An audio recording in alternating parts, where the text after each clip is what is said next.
Taste Talk is it's like a scholarship, I guess, like you say, where people take care of you, and if they see that you're actually motivated and really want to go to school, they'll give you a scholarship. I went to high school at Manatee High School.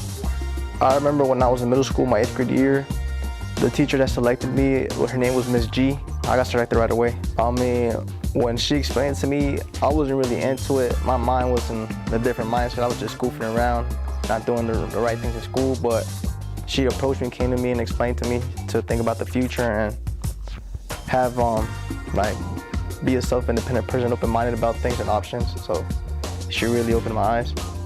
So what do you think she saw in you that made her select you? When I would pay attention, when I was doing my schoolwork, I would actually try my best, even though I wouldn't really, behind the scenes, I wouldn't really care. I would just do whatever, but when I was in school, I was trying to do my work and stuff. What made me decide to come here was, honestly, the advanced manufacturing program. And when I came for open house, Mr. B seemed really enthusiastic to have me in there. Even if he didn't know me like that, but he seemed very enthusiastic to have me in this class. What I want to do is learn how to fabricate stuff and build stuff. So a good thing that I'm seeing as a future option for me is working at Bell Entertainment, which Mr. Berlou, Mr. Beast has been helping me out. He's been teaching me a whole bunch of things in these past 3 months, and I still have another 3 months left.